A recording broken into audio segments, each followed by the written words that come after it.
my name is Dylan, and you're listening to Culture Matters with Chris.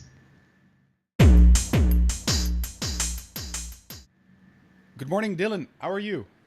Good morning, Chris. I'm doing good. It's always a bit awkward to start like this, like an interview, right? Yes. Yes, I know, because we've been chatting or before actually hitting record, and walking up to this interview. I had some chit chat back and forth, and as a matter of fact, you're one of the very few people that I actually know in person. Although not well, but I still, we see each other every week. But you'll tell more about that, because I'm curious why you do what you do. And I guess I've confused the audience enough to get to the first question. Like, tell us a bit about who you are, what you do, and what would you consider your cultural frame of reference, if that makes any sense. Yeah. So my name is Dylan Bollen. I'm at the moment doing a Ph.D. in astronomy and astrophysics at the University of Leuven in Belgium, and partly as well in Sydney, so at Macquarie University. And yeah, so I've studied physics and astronomy for most of my university career. Yeah. And that's about it. Okay, so this combination between Belgium and Australia, how did that come about? Is that logical? Or were you just darn lucky? No, I was indeed darn lucky. Okay. So 2 years ago, I saw an opening position, or like an offer for a call for scholarships in Australia, and I just sent an email to a professor there who did something similar as I was doing for my master thesis. Yeah. I sent her an email, sent her my CV, and told her the professor that was supervising me for my master thesis. Yeah. And the first response I got back was saying, Dylan, very nice. I'm a good friend of Professor Van Winkel. I think we can find something. And then, it became a collaboration between the two universities. Okay. So in that sense, I was quite lucky. Okay, all right. So that is not there's not a natural link up between that university. It's the Macquarie University in Sydney, and this university in Belgium that you talk about, the Catholic University in Leuven. There's not a natural link between those two. No, not a natural link. So it just happened to be that the professor there, her research group, they do something similar as we do here in Leuven.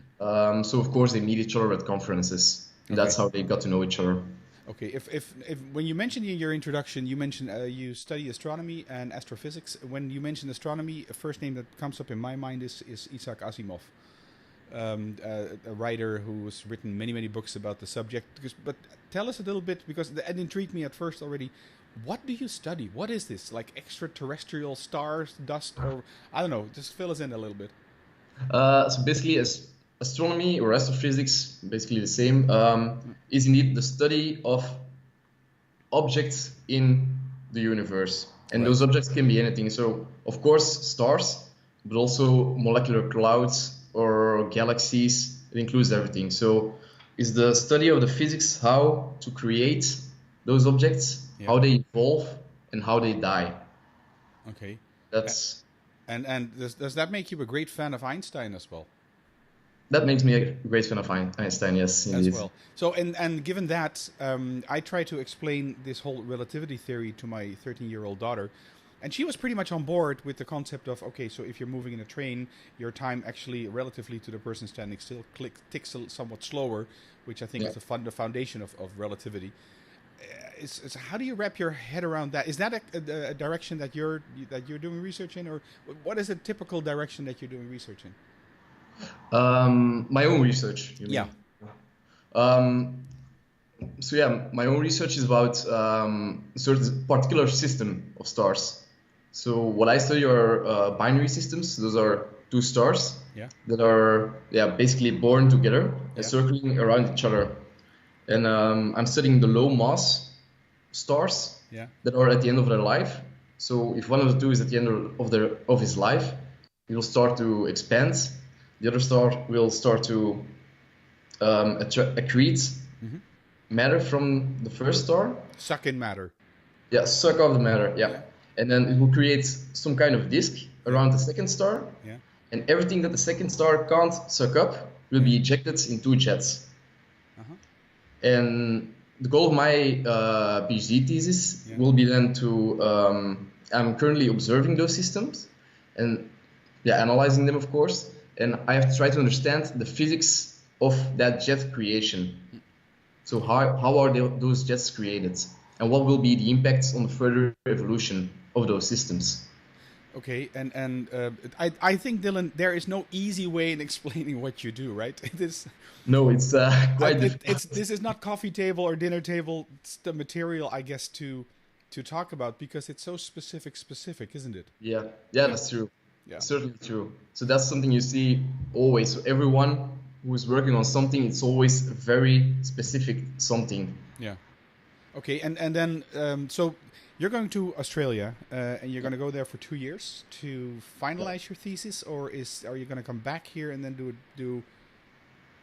I'm going to come back. So I've been here in Leuven now for 1 year, and then I'll be there for 2 years, and then I'll be coming back to Leuven for a last year. Okay, and what's the purpose of going there other than enjoying the sun, surfing, barbecuing, and all that good stuff that we know about and that we are so jealous about? Because we're recording this in winter. We're recording this around Christmas time in 2017. So for those of you who are listening to this in the future, and looking outside on this dreary day, it's horrible. It's one of those gray days, when you wonder, what is that yellow thing called again? It's sun. Okay, so you're going to get enough of that. So what is it that it takes you to do in Australia, which you cannot do here? Well, basically, here in Leuven, we are specialized in doing the observations of these systems. So now, at the moment, I'm analyzing the data of the observations themselves. In Australia, they're more specialized in simulations of the system, so computer simulations.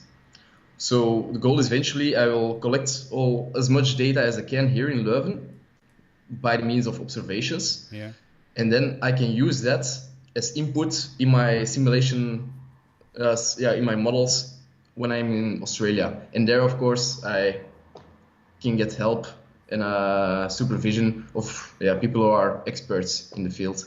So would it then be true if I say that on your end, or maybe even more general, the Belgian end is more theory-based, and the Australian end, or the Anglo-Saxon end, and so I'm making it more general as it is maybe, is more practical-based? I know, the other way around. So here it's more practical in the sense that we will take physical observations with telescopes. Uh-huh. So the University of Leuven has its own telescope in La Palma. Yeah. So that's the more practical side, taking the observations and analyzing them. Then in Australia, it's purely theoretical. So theoretical models and theoretical simulations on the computer to try to explain what we observe with our telescope. Yeah. Okay. All right. So let's just shelve this for a moment, because in the introduction, when we chit-chatted in the beginning, I told the audience that I personally know you, and you personally know me as well. And the reason for that is that we both are students of this wonderful language called Spanish. So we're both Spanish students at the university here and here is in Leuven, where we both live in Belgium. Why Spanish when you're going to Australia? That's a bit of a mismatch. Yeah, good question. So what happened? So I think I started studying Spanish 2 years ago. And the reason was I was in my final year of my master's. Of Spanish or of astronomy? Astronomy. So when I was in my final master years of astronomy, I only had to do my thesis. And I thought, only the thesis, I have enough time left to do something else. Yeah. By then, I already met some Spanish people, and I want to learn a new language. So I thought, why not Spanish? Okay. And that's the reason. So that is just out of a hobby. That was not like an initial thing. I'm going to Spain or I'm going to Las Palmas, because that's where your telescope is. Yeah, indeed. But it's more out of a hobby, interest. Okay, yeah. And so how are you going to continue that in Australia? I've been looking that up. So I'm not going to start right away, but probably after half a year, I will continue studying Spanish over there. Yeah. Okay, cool. All right. So that has nothing to do with anything, really, this whole Spanish thing. Okay. All right. Excellent. So we're back on this, on how you guys work and how the Aussies actually work. But you also told me, so the Aussies work more on a theoretical basis, and I'm looking at my piece of paper, which is I start out with a blank piece of paper and I scribble that full eventually with things and ideas. And so the Aussies work more on a theoretical basis, and you work more on a practical basis. You work at the University of Leuven, and you told me as well that there are many different cultures working there as well. Can you describe a little bit, okay, what kind of people are working there, and what cultural differences do you bump into there? It's people. That's an interesting thing. There are really people from all over the world. So in my office, I'm sitting with another Belgian, but also a person from Mauritius. In our research group itself, we have 2 Indians, a Spanish person, an Indian already mentioned, and of course some Belgians and a French person now. And in the institute as a whole, it's people from all over the globe. Okay. So it's quite interesting and culturally very diverse. So and I don't want to approach it from the negative side, but what challenges does that bring? You have to know on beforehand you're gonna be dealing with a lot of people from a different culture, so you have to be open-minded for that. Because of course people from India have a lot of different habits compared to us. Example, when we went to a restaurant with a research group, the Indians started eating with their hands, with their right hands. And what was on the table? Was it Indian food or was it pizza? We went to Nepalese food, so it was all Indian and Nepalese food there. But they immediately started eating with their right hand. Of course, if you're not used to it, it's weird. But we know that they're Indian and that they're used to it. So, Okay, and have you seen any other? I mean, and I'm talking about challenges, and challenges can be positive and negative. So that is something that you face. Do you know the struggles that they might be going through? I mean, this person from Mauritius, the French person, I guess, can fit in relatively easy, being Western European. But Indians and well, maybe Spanish as well. I don't know. What are they struggling with? One thing I've noticed that's quite general for all of them. They all say that the Belgians are too quiet. Okay. They have problems when they come here to talk or to socialize with other people. I always get the comments, you Belgians are just way too shy. You never talk. We were closed. From the moment someone comes to talk with us in the streets, like, yes, fine, and we try to back off. Do you recognize that as being Belgian yourself? Well, since I started the master, I noticed that indeed it's a Belgian habit. Even I was surprised about it, but even the Germans say it about us. So even they say that we are really too shy and too. I'll tell you a secret, Dylan. I also agree with that, with the closeness. I noticed it as well because I think I am the only, if I'm not mistaken, I'm the only foreigner in our Spanish class, being from the Netherlands. Everybody else is from Belgium, and and we are in our class now because the academic season starts in September. So October, November, December, say 3 months and a bit, and now slowly people tend to not open up per se, but seem to be more approachable. And be more comfortable. What is that? And being more comfortable around each other. Yeah. And it's not only the Belgians towards, say, the non-Belgians, but it's also the Belgians towards each other. Yes. Which is indeed a thing, and that as a Dutchman, being born almost extrovert, it's always it's interesting to watch from a distance, like, okay, how will they react? But it's a good observation that you made that as well.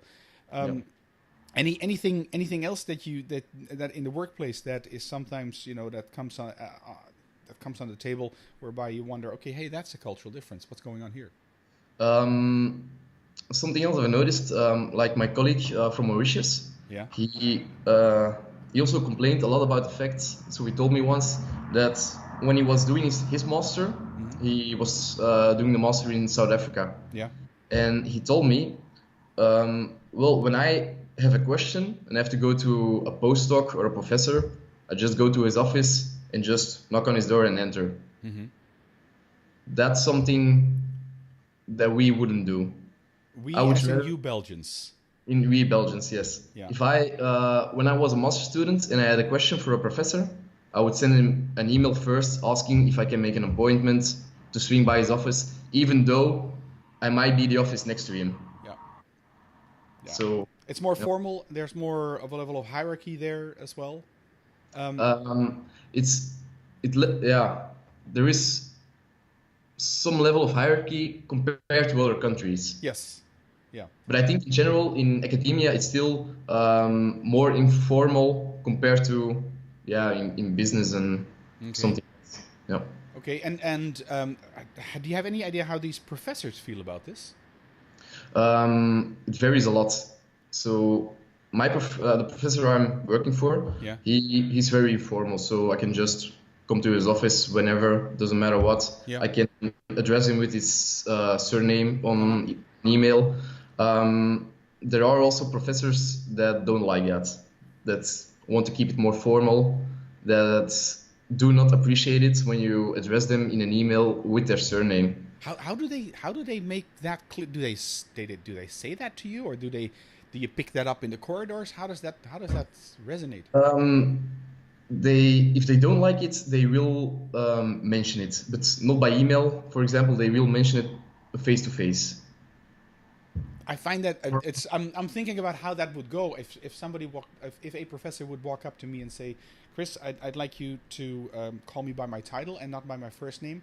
Yeah. I think I would say, listen, buddy, I've got kids. I mean, this doesn't work. I mean, you do something different than I do. Does that cause any friction sometimes? It might. The thing is, it never happened to me personally, but I've heard from other people who've had that problem once. But of course, it does cause some friction because, especially in academia, you want to be as open-minded as possible. Yeah. But that also means being able to talk to someone who is higher up the ladder, as if you were equal. Yeah. Yeah. From the theory, if you want, the cultural theory, there is a relative hierarchical difference between the Belgians and the Dutch. And knowing that we are in Belgium, and that this university is in Belgium, and the biggest group of foreign students of this university that we're talking about in Belgium are the Dutch. The second group apparently are the Chinese in terms of total numbers, right? Yeah. And I've heard the feedback from, because I did some work for the university in Leuven some time back, and the biggest, it's not an issue, but confrontation, I guess, in a way, is that what the Belgian professors, teachers, if you want, get to deal with when dealing with the Dutch students, because for the Dutch everything is informal, and if you would be Professor Bollen for the Belgians, you would be Dylan for me being a Dutchman. That is something that the Belgian professors need to chew on and need to, okay, this is a Dutchman, not again. So is that, and I'm trying to find a segue to go to Australia. How is it that you prepare for your trip there? Because in how much time from now will you go there? Exactly 2 months now. So I'll be leaving the 24th of February. Okay, 24th of Feb. Okay, and so how do you prepare? Have you been there already? What do you do? Do you read books or watch movies? Barbecue at this moment already? A lot of barbecuing, of course. Yeah. To prepare, actually, I don't read books about Australia. From time to time, I look something up about it. So I'm going to Sydney. From time to time, I look something up about Sydney, about the university itself. Yeah. How much it costs to live there. Yeah. Because the living costs are way higher than here in Belgium. Okay. But for the rest, not that much preparation. Have you been there already? No, I haven't been there. So I've met my supervisor already, but that was at a conference. Yeah. But for the rest, I've never been to Australia before. Okay. Well, it's you're not going to the dark side of Africa, for instance. So not to the jungle of Brazil either. So I guess it'll be relatively okay. And what do you expect in terms of being different, the work mentality here as opposed to in Australia? Yeah. Well, I expect that in Australia is going to be a lot more informal and open and laid back. So I've heard a lot of stories that in Aussie everyone is more laid back. So when working hours are over, going to the beach for a couple of hours, maybe having a barbecue, it's all more relaxed. Yeah, more outside, more social like that. Yeah. Is that something that you are looking forward to, or is that something that potentially, I mean, in the workplace, you could say, okay, if everything is more relaxed, maybe the research that I'm going to do is not taken that serious? Yeah, I'm quite sure the research based is still going to be the same in a sense. Yeah. Also, I know my supervisor now over there. I think research based is going to be a bit similar compared to here in Leuven. It's more going to be the living itself. Right. So yeah. It's a hard question possibly to answer, but you're going to go there for 2 years. You're going to come back. This will change you. Have you thought about that? I mean, this because this will be a cultural, I guess, enrichment as well, giving you in addition the opportunity to travel in the area, which, I mean, it's an 8-hour flight from Sydney to Singapore, which is, I mean, as much as it is from here to New York. So, but nonetheless, have you thought about that? How that will change you, and maybe in steps after that as well? Yeah, I've thought about that quite a lot now, and I think it will chase me a lot as well. So I have never been outside of Europe itself. Yeah, when I was a kid, my parents, they don't travel that much. Yeah. So for me, it's going to be the first time at another continent. Yeah. And even though it's another continent, the culture is still Western culture. So it's quite similar still. But I'm quite sure it's going to change me a lot. I think the first months I will have to adapt a lot because I'm completely used to the Belgian culture, which you know very well by now. Yeah. And I've heard from other people who've lived there for half a year to up to 2 years, it changes you a lot, and it is quite different compared to Belgian culture. So I'm quite sure when I come back, I'll be a slightly other person. Yeah. And have you considered the possibility of coming back and, I mean, after 2 years, coming back and then maybe not fitting in anymore? Because not that you've changed into an alien or something, but you know, you've seen another side and how people can be as well. Is that a consideration that's been on your mind? What if? Yeah, I'm not really worried about that because I think it's more like an enrichment in culture, and I'm still used to living here, so I can fit in here perfectly. I think it will just enrich you in the sense of knowing new cultures, being able to adapt depending on the culture you visit. So when I come back to Belgium, I don't think it will be a big problem. Maybe in the beginning, the first weeks, I'll have a slight Australian mentality, but I think afterwards I will fit in perfect again. It's going to be interesting because I will ask you, I'm going to ask you to do a second part of this interview after a couple of months when you're there to see how you're doing.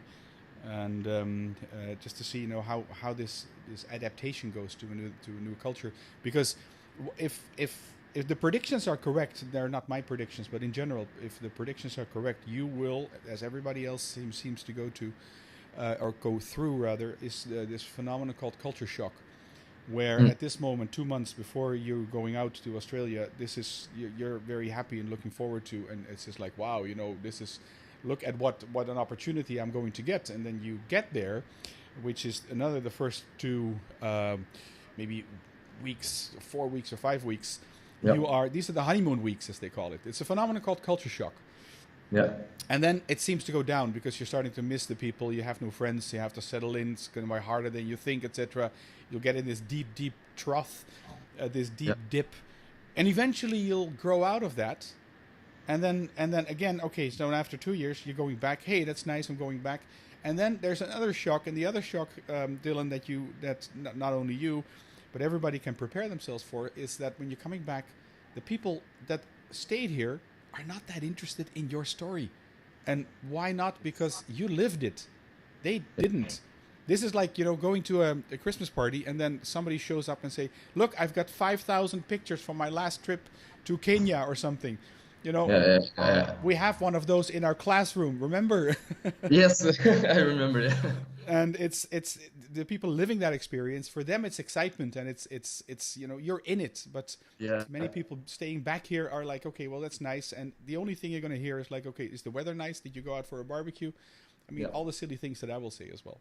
Yeah. So I'd like to follow this up if that's okay with you, and do a second interview after an X amount of months when you're settled in there, and when your accent has changed to the Aussie accent as well. Curious if that's going to happen. No doubt it'll have an influence for sure. So. Is there anything else you would like to say about your trip or the combination working in Belgium and Australia and cultural differences and stuff? Not from the top of my head. Yeah. Well, I'll help you out then, and then ask you for the 3 tips. If you can give us 3 hints and 3 tips that from maybe your own experience or your own anticipation or preparation, even if it's only mental preparation, of going out there to Australia or to make us more culturally competent. So the 3 tips to become more culturally competent. Yes. My 3 tips would be, first of all, go to meet new cultures, go to other countries, and enrich your cultural knowledge, I would say. Secondly, when you're in your home country, especially for the Belgians then, be open, be social to people from another culture. Especially when you see someone's trying to have a conversation with you, try to talk back. Just be hospitable towards them and be open to them. Yeah. Okay, good point. Yeah, and that would be my 3rd point. Always be open-minded. Okay. Yeah. Which is a hard thing to do, because when it comes to cultural differences, and we get an emotional reaction, and trying to sort of interrupt that emotion with something cognitive happening here in the front, it's not always easy. All right, well, fantastic. The last question is, Dylan, if people want to know more about you, or if they want to get in touch with you, how can they do that? What's a way that people can find you if they want to? They can always send me an email. They can find me even on Facebook. My mind's responding on Facebook as well. And I'm on Twitter as well. Not that often. So I'd say Facebook or email. Facebook or email. Okay, those links will be on the website as well, culturematters.com. Click on the podcast tab and find Dylan's face. By the way, if you want to know what Dylan looks like, you can actually watch the YouTube recording as well. For that, you can go to culturematters.com/YouTube, and then there's a whole list of all the interviews that I've done. Dylan, all the best. Good luck, I guess. There's no Spanish class next week, is there? No, there's not. No, I think. Okay. But I'll see you next year during the exams as well. All right, great. All right, thanks so much, and we'll talk soon. Bye bye. Yes. See you soon.